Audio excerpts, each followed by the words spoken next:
This My man. God. I got you. Okay. That's okay. quite the display you got in the background, player. That's all I'm gonna Oh, say. you don't see that, man. I tried to tell them not to show that, man. But you know. But yeah, I mean, it is what it is. You know? Right.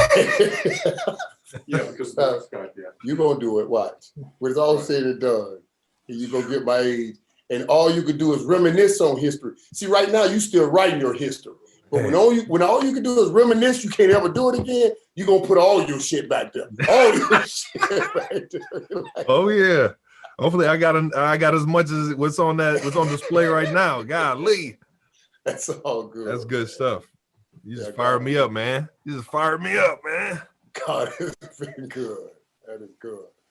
I'm so happy for you, man. I love seeing you do your thing.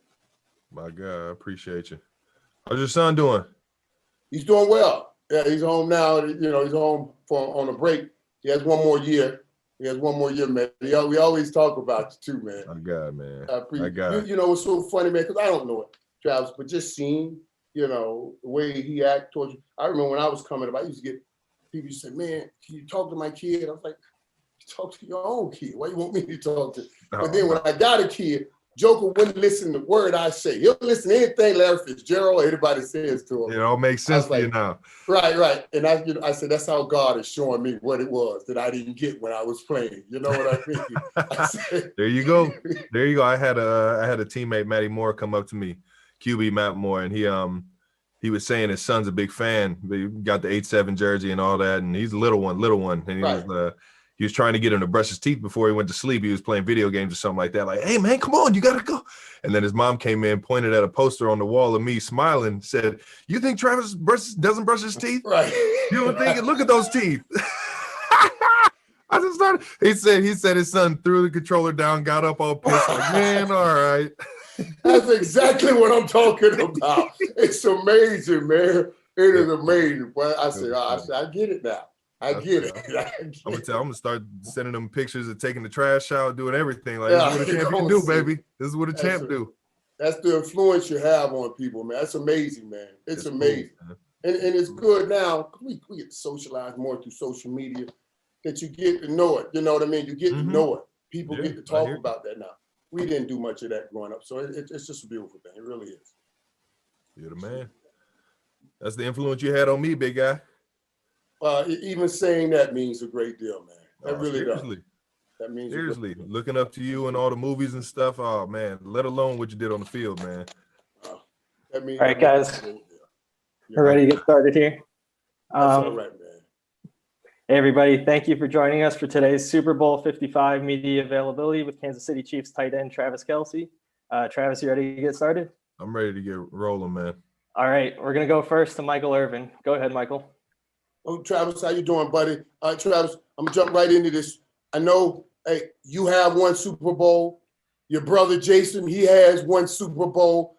How important is it for you to win this Super Bowl so you can go home and have bragging rights? Woo, Lee, you know those bragging rights at the dinner table, everything, man. And I'll tell you what, I didn't have too many of those bragging rights growing up in the house. Him being 2 years older than me, I got pushed around a little bit. Obviously, it worked out for the better, but I think this one might take the cake. This one might be the bragging rights of them all, man. To get another one, and I mean, just to I don't know, the fact that we both made it to the mountaintop, and then to let them know I made it twice. I mean, it's already there, but I got to go out here and get this ring to get the job done. That is quite an accomplishment, man. Both brothers already making it to the mountaintop, getting those Super Bowls. Congratulations to both of you guys. And also congratulations is in order. 5 straight 1,000-yard seasons. Never done before by a tight end, let alone talk about done 5 times in a row. Is there any way the Bucs can stop you one-on-one? I mean, I'm talking to a fellow guy that knows how dominant he can be. I think you got to have that confidence. You got to have that beast mentality that I cannot be stopped. And I've acquired that over the 8 years I've played here. I've had a lot of help through guidance in terms of Coach Bieniemy, Coach Andy Reid, keeping the competitive edge and helping me evolve into a what I've been able to show out on the field, but I'm very fortunate, man, to be able to stay out there on the field the way I have over the past 5 years doing this, and or really throughout my career, and just very, very blessed, very fortunate to be in the position, man, because not a lot of guys get this opportunity. TK, earlier, man, you sent cheers up my arms and everything when you came and sat down and you saw you had Tyreek Hill right there with you. It took me back to my Jay Novacek days. Me and Jay Novacek, my tight end, we lockered right next to each other, man. Tell me about that relationship, and will you and Tyreek Hill go down? Are you looking to go down as the best tight end wide receiver combination ever? Without a doubt, man. I feel like it's something that's never really been talked about between me and him. But we know what we're both capable of, and we know how much we feed off of each other's success and what we can do to help each other get open out there on the field. Coach Reed and Pat and the offensive staff have done an unbelievable job of just making this offense friendly for the guys in it, meaning that we're always in an opportunity to have success as players. And when you can get that opportunity game in, game out, and on top of that, do it with guys that you love being in the locker room with, you love hanging out outside of the locker room with, just great people, man, it builds a bond, it builds a brotherhood, and it builds a family that you can just enjoy coming into work every single day with, man. I know you're a sneakerhead, man. What's your most prized sneaker? Man, that's a good one, man. I got a lot of them on the top of the list. I think one of my favorites is definitely the Marty McFlys, man. The Back to the Futures, the Nike Air Mags that were in the original movie. I think back in 1989 or the late 80s, early 90s. I wasn't even born yet, so I don't even know when the movie actually came out, man. But I know when I saw it, I had to get a pair. I had to, and it was one of my first purchases when I got a contract in the NFL. Hey, one last question, man. You know, a couple of years ago, we were at Pro Bowl. We all talked about it. That's when you were up and coming. And it was Gronk and Tyreek and Travis Kelce coming up to take over. You have clearly taken over that top spot. But you got Gronk on the other side. How much have you thought about getting a chance to play against Gronk in the Super Bowl? Well, I mean, Gronk's career has been unbelievable. It's going to go down in history as one of the best players that have ever played this game. On top of that, his season, I think 2011, when he had 1,300 yards and 17 touchdowns, and then took his team all the way to the Super Bowl. The guy is an unbelievable person, talent, you name it, man. I might be one of the biggest Gronk fans out there. Let it be told, man. And it's just to see his career and how he's been able to get through all the ups and downs, handling adversity, leaving the game, coming back. It seems like he loves it all over again. I'm just happy as heck for him to be able to reach the mountain peak all over again, man. But it's it's a little bit personal, man. It's got to be that way. You know, I'm here and I'm playing this game to be the best that I can be, and to be the best that I can be for my team on every single play. And with that, it comes with holding yourself to a high standard. And I think that over the course of my career, one, I've been very fortunate to stay on the field, but two, been very fortunate to get matched up with Tyreek Hill and Pat Mahomes, because those two guys, man, they're legendary. They're legendary in their own right, and have definitely made my game go up since I've been playing with them. So. Keep doing what you're doing, buddy. Appreciate you taking the time. Good luck. You're the man, Mike. Have a good one, big dog. All right. All right, we're going to go next to Nancy Armour. Go ahead, Nancy.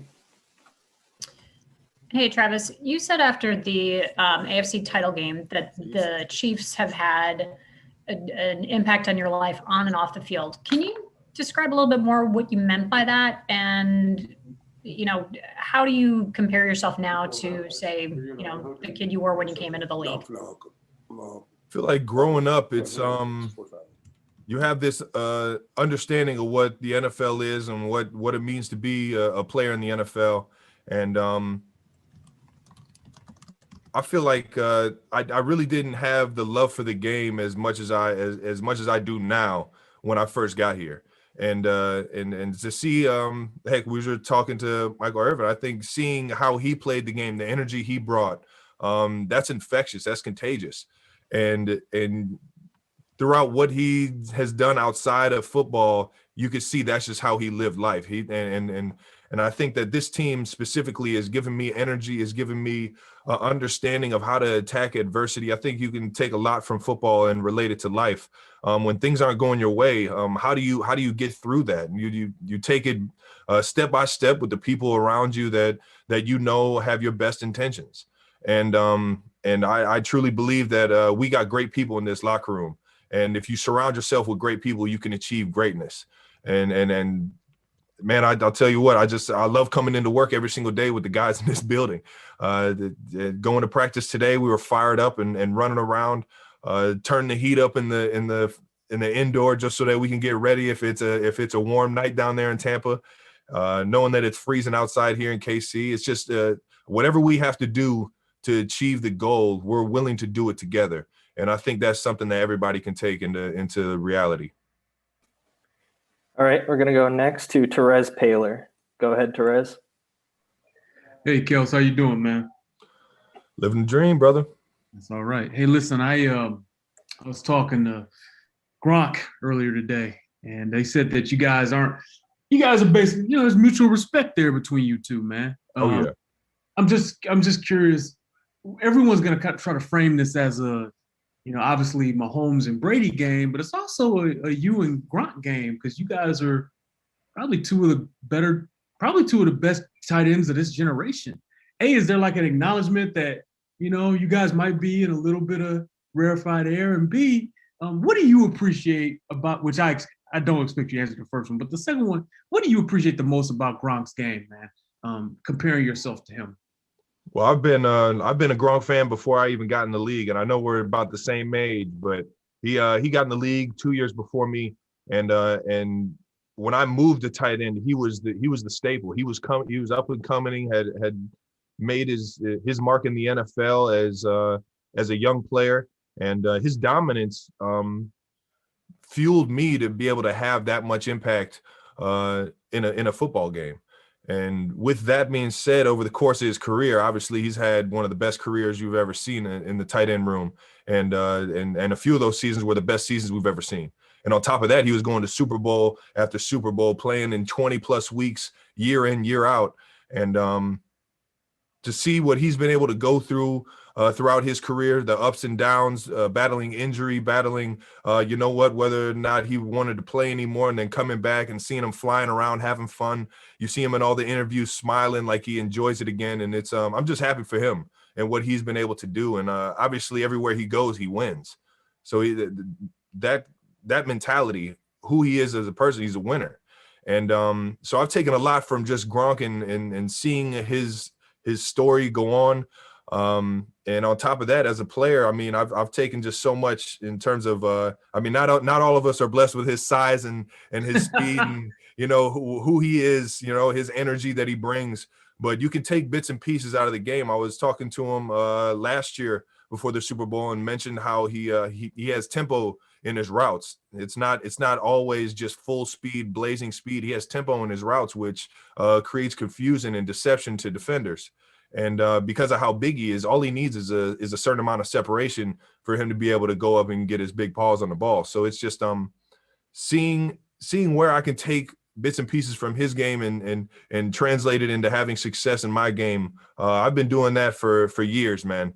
And I think to answer your first question, man, it's I've never beat Rob Gronkowski and Tom Brady in a playoff situation, and I'm very aware of that. And I think the AFC Championship game a couple of years ago has fueled me to be more accountable for my teammates, to be better out there on the field when it's needed the most in the playoffs.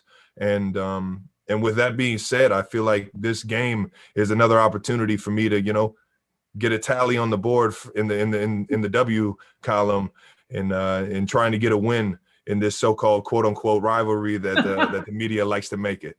Kelce, it sounds like you feel like you got a little work to do to catch him. Like the only real the biggest difference between you two reality is touchdowns. Like he's got 80 something and you got 48, something like that. I think he's getting close to 100 if he's not at 100 yet. I mean, the guy over the course of his career, it's unbelievable what he could do in the red zone, man. Okay. All right, next we're going to go to Adam Kilgore. Go ahead, Adam. Yes. The fact that you played quarterback coming up, what impact or what effect do you feel like that has on your ability to get open, whether that's understanding coverages in a certain way or being able to comprehend a little bit about what Patrick is seeing? You think that has an effect on the player you are now as a tight end? Without a doubt. What it gave me is a perspective of what's going on in the QB room, the head man on the field, the guy that's got the keys to the car. How does he have success? Well, one, he understands what's going on the other side of the ball. Defense really predicts doesn't predict every defense. What the defense presents is everything that we do is predicated off of what the defense presents. So knowing what the defense is doing helped my game go from just being an athletic guy running routes to being a playmaker and being accountable on every single play. And I try and tell young guys this all the time, man. If you want to be great, you have to know the other side of the ball. You have to be able to play that chess match with the defensive coordinator and the defensive players out there on the field on how they want to defend you. Because if you just get caught up in being a one-trick pony, you're not going to have very much success in the league. And it's because guys scout your success. They see what you do best and they try and eliminate that. Well, if I have multiple ways I can attack certain defenses and always be a kind of an escape valve or a safety net for my quarterback, I mean, that just helps us move the ball down the field and get into scoring position. So it's just always taking it to the next level. And I think being in the QB room really helped me understand how to take a wide receiver or a tight end, a receiving position, and make it that much better by just knowing what's going on the other side of the ball. And going off of that, like, so when you get to the line on a given play, do you have like a visual or mental checklist you go through at all? And if so, could you walk us through that just a little bit?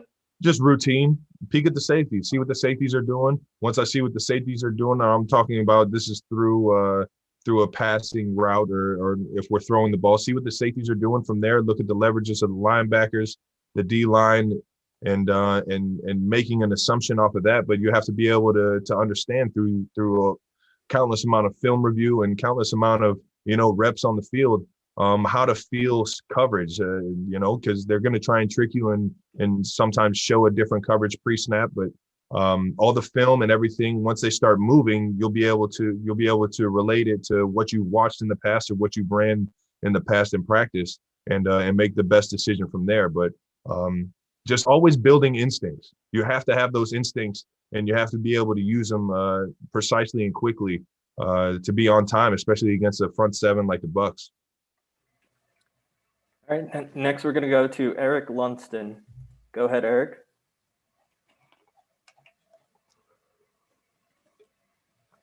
Can you hear me, Travis? No, I can, yes.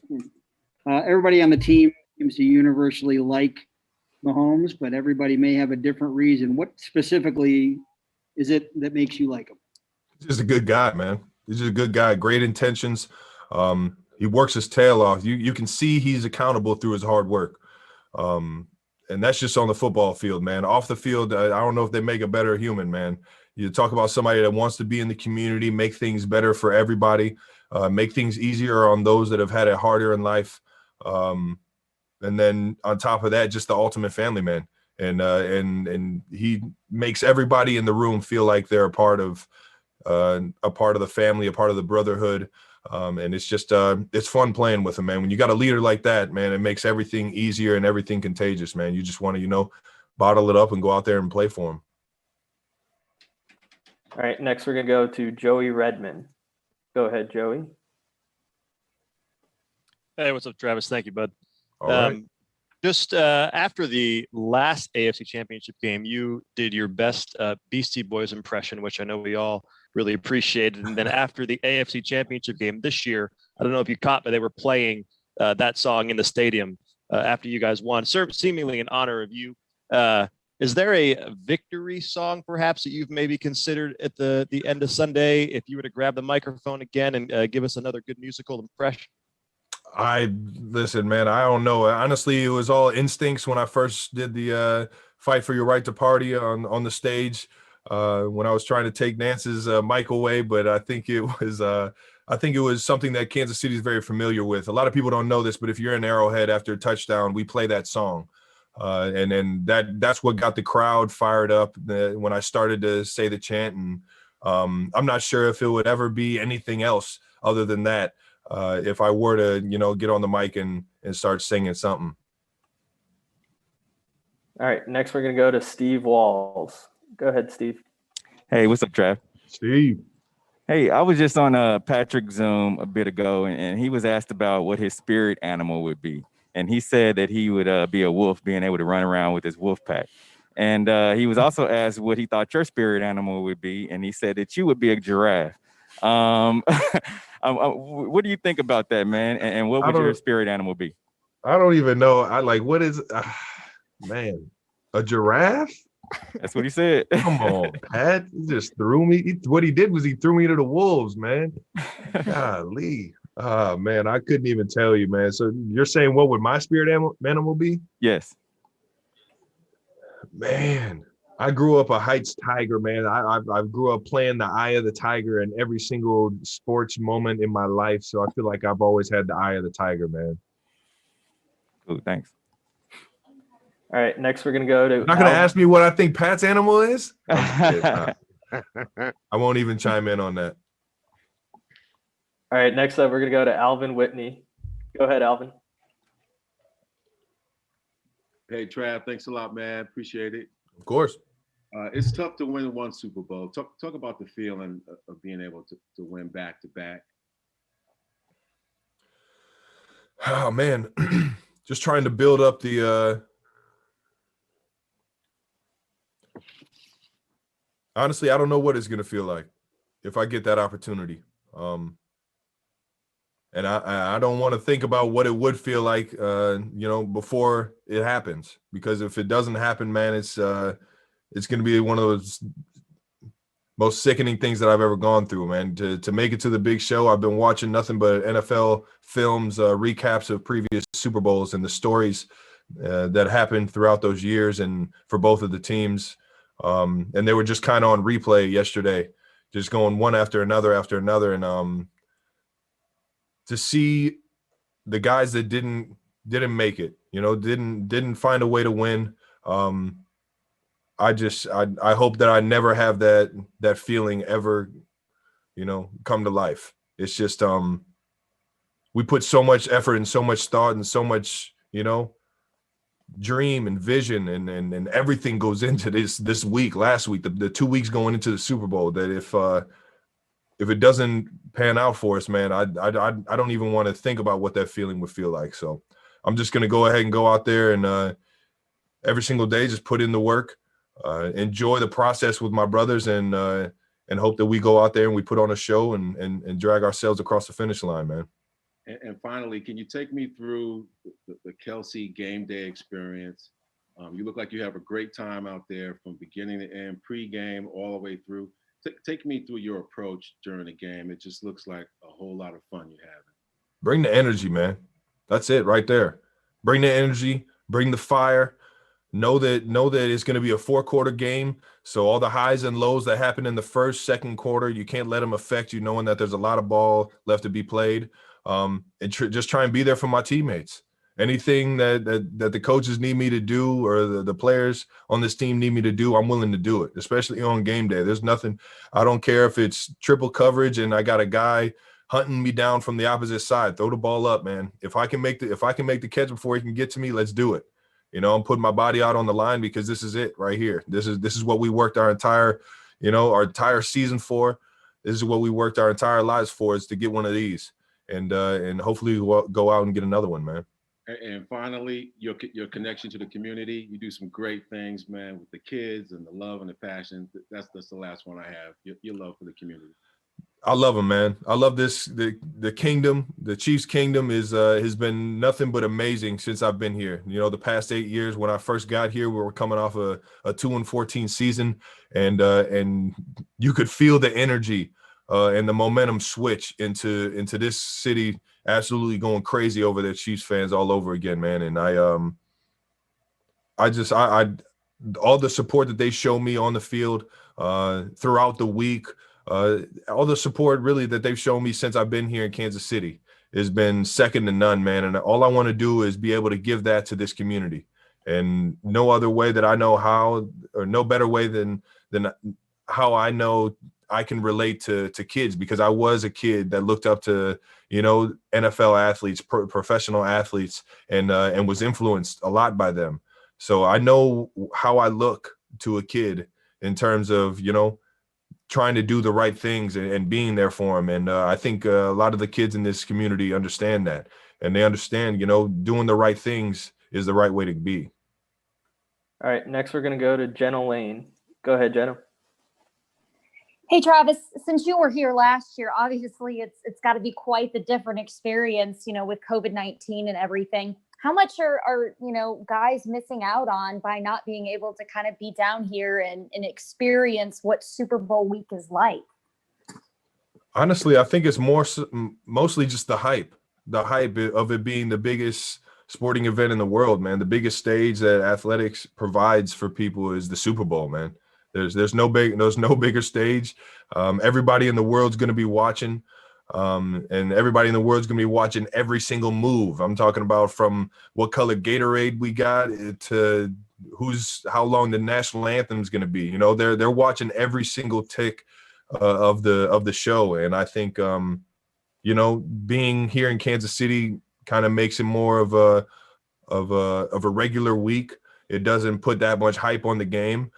Which you can't let the game become that. You can't let it become more than what it is. It's another football game. Yeah, it might be the cream of the crop, and it might be, against the other best team in the National Football League. But at the same time, you can't let it build and make you do uncharacteristic things or take you out of who you are and what you do. So I think it's just managing, how different this year has been, and just rolling with the punches that we've had to deal with. And a lot of people didn't think that getting to the end of a regular season and having a Super Bowl would even be possible with everything that's gone on this year. And it's been a really hard year for a lot of people. What is it going to mean for you to kind of be part of that, where just like you have been every Sunday throughout the season, being able to take people's minds off of a lot of the bad stuff that's been going on in this world? It's such a blessing, man. I'm extremely fortunate to be in the position that I am here in Kansas City and doing the things that I love. And I'm fully aware that not everybody gets that opportunity. So I'm going to take advantage of it. I'm going to make sure and do the right things. Let everybody know I appreciate, who you are and what you do. And I'm going to go out here and play for you guys. And I think the community understands that that's what we do here in the Chiefs office and the Chiefs locker room is we play for them. We play for the people that, haven't had a great year. It's been a little difficult for a lot of people, but on Sundays, if we can provide that smile, that excitement to people's lives, man, it's we have to do it.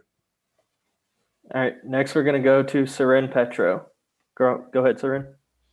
Travis, I know this is one of those unique Super Bowls where you've already played this team, right? Andy Reid, you guys in the AFC West have been so dominant. He obviously knows how to prep a team for that second game. What is it about his game planning that you guys have been so successful when so many times those 2-game series or splits, you guys have been able to win both of them? What is it about the coaching staff that gets you guys so prepared for that second game?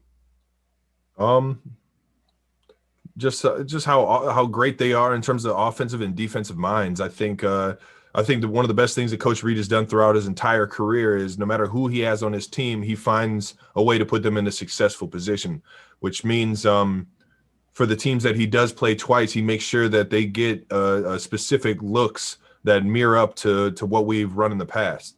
And this is no secret. The Bucs definitely know this, so I'm not spilling the beans on anything, but Coach Reid does a great job of giving you multiple looks out of certain formations, certain motions, certain movements. And what that does is it helps kind of keep the defense in a reactionary position if you perform them the correct way. And I personally, I can get as excited as as anybody coming into a game week, no matter who we're playing, no matter how many times we're playing, because I know that Coach Reid and this offensive staff are going to do a great job of helping me have success out there on the field. And evidently helping the entire team have success. All right, next we're going to go to Jory Epstein. Go ahead, Jory. Hi, Travis. Obviously, COVID protocol isn't new for y'all. You've been doing it all season, but given the stakes and how high they are this weekend, are you talking about it anymore around the building? Does anything change? What's the key to making sure everyone's available on Sunday? You just got to try and do the right things. If it's it's such a touchy subject. You don't know how you can get the virus, exactly. You don't know. You can't just point a finger and say, stay away from this. It's just kind of, you gotta try and live the right way. For this next week or so, maybe not leaving the house is a good idea if you haven't been all year. And it's just unfortunate, man. I hope that everybody, passes, nobody gets COVID. Everyone passes all of their tests so that nobody misses this moment, man, because I can only imagine how upset I would be if I missed the Super Bowl because of COVID, man. It would, I don't even want to think about it. All right, next we're going to go to Nora Princiati. Go ahead, Nora. Hey, Travis. So you actually touched on this a little bit when you were talking about watching Gronk, right, when you were committing to be a full-time tight end. But I'm curious if you look back to when you did make that decision, and since then, how you've seen, in part thanks to guys like you and Gronk doing your thing and having a lot of success, how you've seen the position change and maybe become something that college players, high school players, maybe even earlier, are more interested in being tight ends and kind of dreaming of being in the position that you guys are, just because of how your guys' generation has changed the potential roles that tight ends can have in the NFL. Yeah, I mean, without a doubt, Gronk is one of those guys that's transcended the position. I mean, not a lot of guys in the tight end room get the opportunity to get the ball 5 to 10 times a game, and I think with that comes a lot of accountability. You have to be a smart football player. You have to understand what's going on, the intentions of the play caller, what the defense is doing, and you could tell Gronk understands all that. Just through his game, just through how he plays the game. He's a very smart football player. And with that, I think he's transcended it just in terms of being such a dominant force, a big athletic guy that can run up the seams, catch the ball, make a few guys miss, break a tackle, and take it to the house. You don't see that in every single offense. And what that did for a guy like myself coming into the league was it gave Coach Andy Reid an understanding of, okay, we can use the tight end position a certain way if he works at his craft enough to be able to, be accountable for his teammates in that regard. And with that, I mean, I just started watching every tight end in the league, trying to grab bits and pieces, or just watching film and to see how a guy like Gronk or a guy like Gonzalez or a guy like Antonio Gates runs his routes versus certain defenses. It's just it's nonstop, man. And this tight end position is just going to keep evolving into who knows what, especially the way it's already kind of transitioned into a wide receiver type position. I mean, I'm sitting here and I listen to everybody tell me I'm a wide receiver. I'm like, call me whatever you want to call me. I'm a football player that's out there being accountable for his teammates. I'm doing what my coaches and my team asked me to do. And that's just try and win my matchups when presented them. And to be honest, I think Gronk is more that traditional tight end where it starts in line. He's a very good blocker, one of the best blockers that we've seen in this game. And he's transitioned into, blocking helps him get open in his specific offense. Whereas in my offense, I'm split out a lot and I'm more of a wide receiver or a receiving tight end in that regard. And I get up to the second levels when I am asked to block. And I think with those two different styles of tight end, it really depends on the offense that you're running and what you need to get done. I know there's so many different ways a tight end can be used out on the field just because of how athletic we are and how physical we can be in the run game and in the pass game. And it's just that's why I love it. I love the position. I get an opportunity to play, in the paint and out there on the wing, to give a basketball reference. And it's just it's been a lot of fun kind of evolving this offense into what it is now. All right, next we're going to go to Caleb Byrne. Go ahead, Caleb. Hi, Mr. Kelce. Thank you so much and congrats. Caleb, what's going on, man? Shout out to your mom for letting. I already know, man. Shout out to moms. How about that, Yeah. man? Who would have knew it came full circle, Caleb? Thank you. So my question is, you broke the all-time season record for receiving yards as a tight end, but off the field, what record do you think you would break, or you want to break? Man, that is a great question. I off the field, I don't even know if I'm talented enough off the field to even break a record, man. I don't know, but that's a good question. I don't know. I'm lost over here, man. I wouldn't even know what to do in terms of the record books, man. Okay, so Mahomes said his spirit animal was a wolf. What do you think his spirit animal is? I think he's got a little frog in him, man. I think the guy's got a little frog. He's already got the voice of a frog. So who knows, man? Maybe he'll get a kiss from a princess and turn into a knight. Who knows, man? The guy's nuts. All right, thank you so much. And how about those? Chiefs? All right, next we're going to go to Harold Kuntz. Go ahead, Harold. Hey, Travis, of course I get followed after Patrick Mahomes and a frog. That's pretty exceptional. He's going to love that one. Find out soon. That's going to be a great reaction. All right, he called me a giraffe, man. Yeah, there you go. I don't know if it gets any worse than that.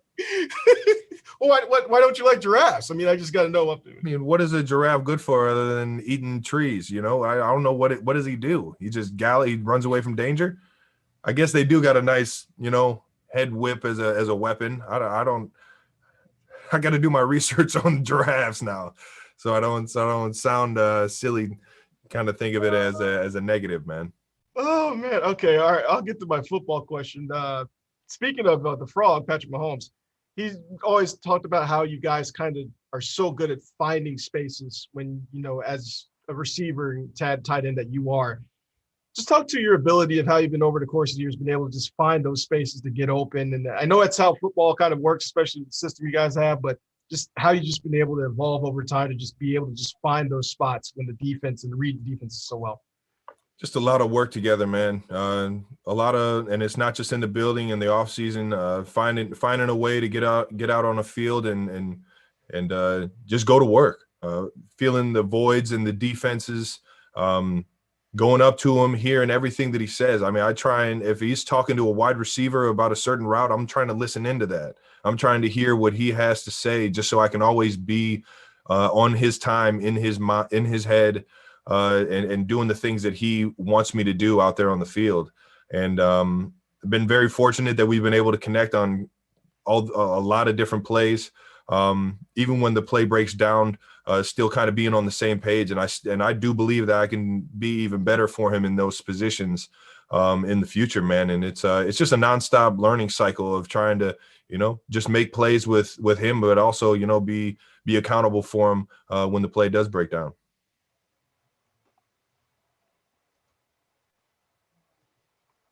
Next, we're going to go to Matt Derrick. Go ahead, Matt.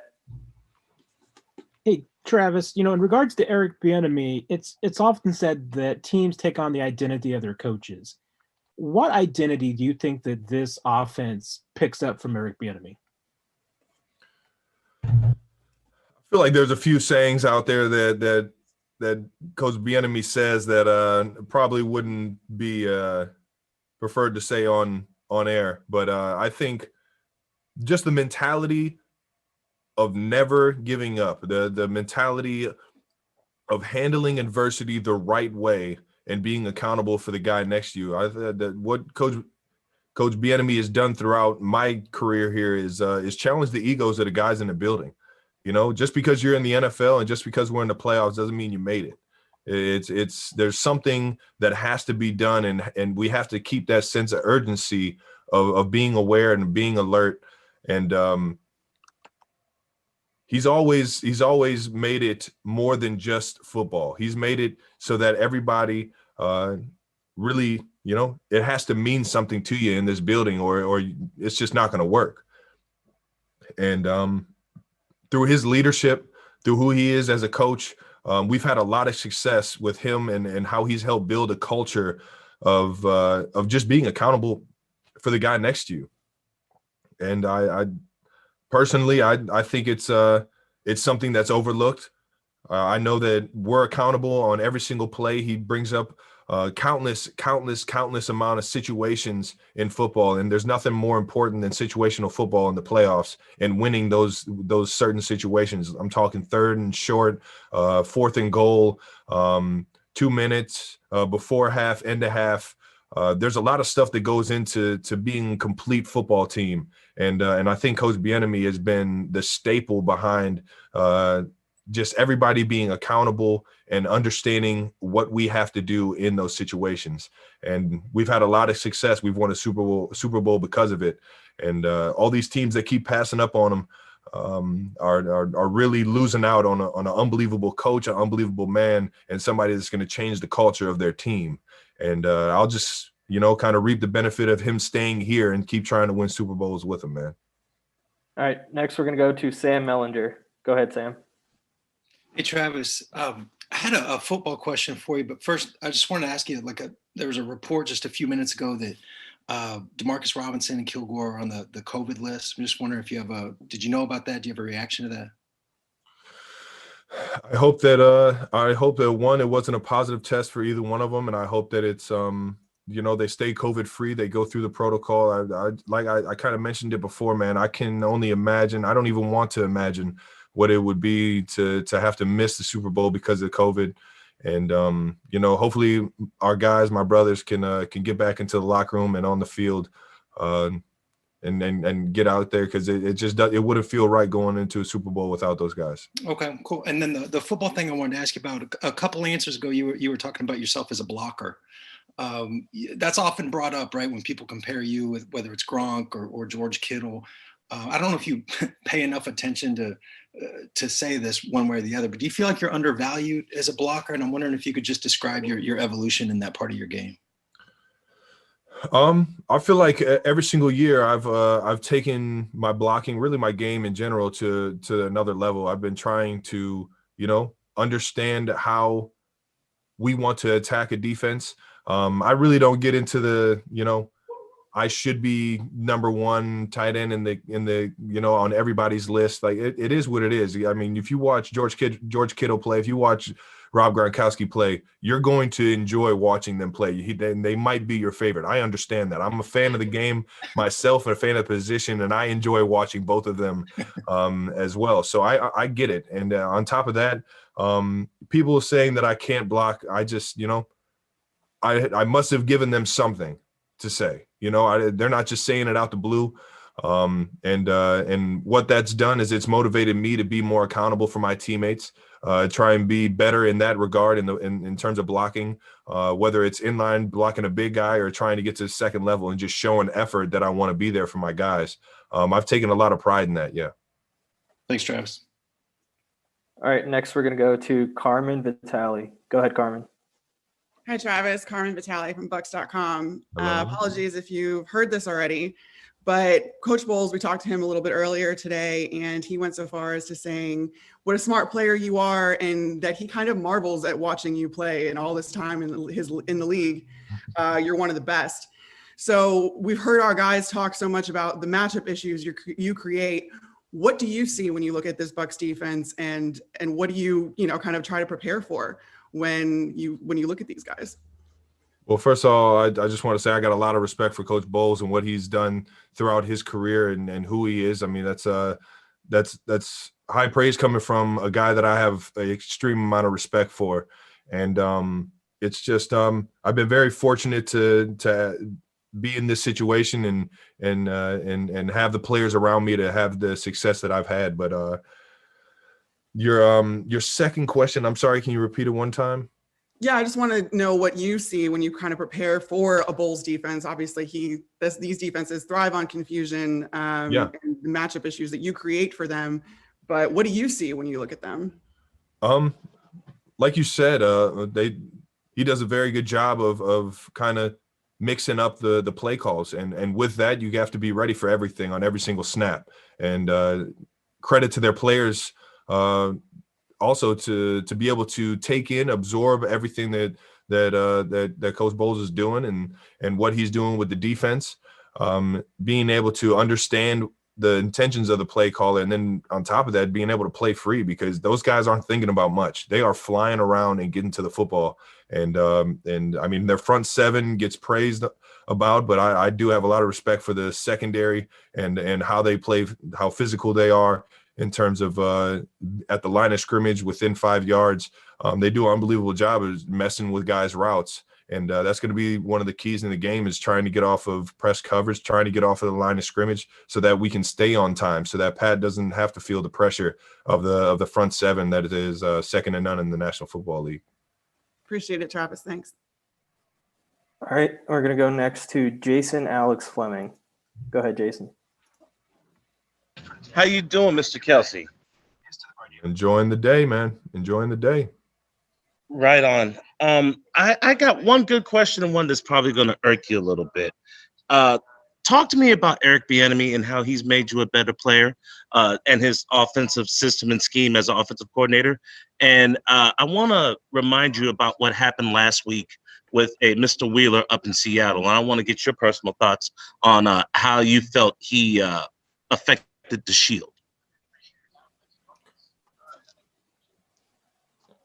To be honest, it's disgusting what happened with Wheeler. I don't even want to talk about it. I think it has nothing to do with the NFL. It's ridiculous that that a guy like that even had a job. He should have been in. I don't even want to say anything about it, man. What's happened with that young lady is there's no room for that in this world, and he should be dealt with accordingly. And yeah, like I said, I don't even want to talk about that. What was your first question? Mr. Bieniemy, sir. First and foremost, my apologies, Mr. Kelce. I didn't mean to upset you. No, it's all good. It's a very touchy subject, and I just would rather say that there's nothing I would like to say about that. I think everybody understands that's just flat out wrong. Mr. Bieniemy, offensive coordinator for quite some time. How has he affected you in your route running and how you perform against defenses that just can't stop you? Well, Coach Bieniemy, how you doing, Mr. Matthew? What's that? Oh, Coach Bieniemy has done an unbelievable job. I kind of mentioned it earlier about making sure everybody's accountable and in the right position, and understanding and very aware of the situation at hand. And with that comes accountability, man. You have to know your stuff playing in this offense. And EB is a guy that he's going to challenge you every single day you're in this building. There's not a single day that he won't get on your tail and tell you to be better. You know that we need you to be better. And he's gonna be very personal with you. He's somebody that I like to look at almost like a father figure, as a big brother, as an uncle, somebody that I can rely on to give me great advice, and because I know they have my best intentions. And he has that with every single player on this team. And when you have something like that at the top as a leader, you have no choice but to keep progressing, keep getting better. And I'll be the first one to say that's how I've been better throughout my 8 years in the National Football League, because of guys like Coach Bieniemy staying on me about the little things, the tiny bit of things, like running off the field. You don't understand how much detail goes into being a great football player, and I think Coach Bieniemy gets that out of people.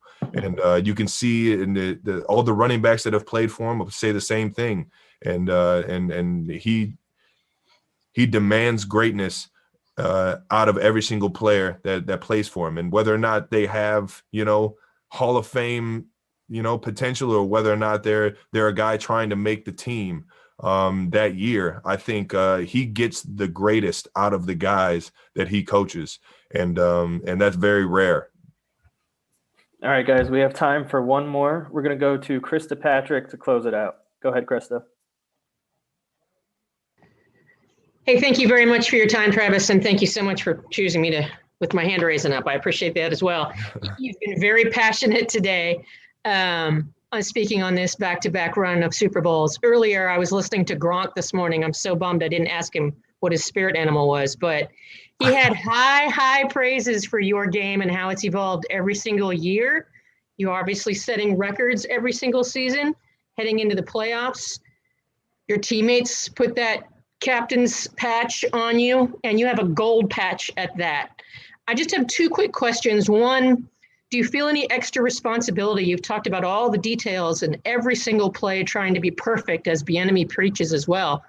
Do you feel any extra pressure to help get your team that second Super Bowl ring? And two, are you still a visualizer, and have you visualized this Super Bowl game yet?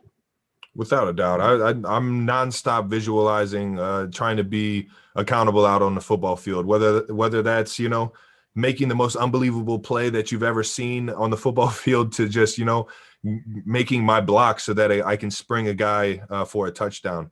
It's that visualizing and being able to dream about the game helps create instincts. And I'm very big. Now, on top of that, I do a lot of film review. I do a lot of understanding what defenses are presenting. So that helps with those instincts and helps me be able to dream, let's say, in the right direction, or visualize with the right mentality. And I think that in terms of the pressure of the game, nobody puts more pressure on myself than me. And it's been like this since I was a kid. I know what a good football player looks like. I know what a great football player looks like, and I know what a great tight end looks like. And I if I don't see that out there on the field on every single play, every single second of that play, I got some work to do. And with that being said, in terms of getting the C on my chest and being able to have it enough years to have it go gold, and have that accountability from my players, that trust that I'm going to be there for my guys, it just keeps building. It keeps adding to who I want to be for my teammates out there on the field. And what it makes you want to do is watch a little bit more film, understand the defense a little bit more, clear up all the questions that we have on what could be presented and how we want to attack. And with that, man, it puts you in a position to have success. And then all you have to do at that point is go out there and achieve it. Thank you very much. All right, Travis, that's it. Thank you for your time. Thank you for everything, guys. Thank you, sir.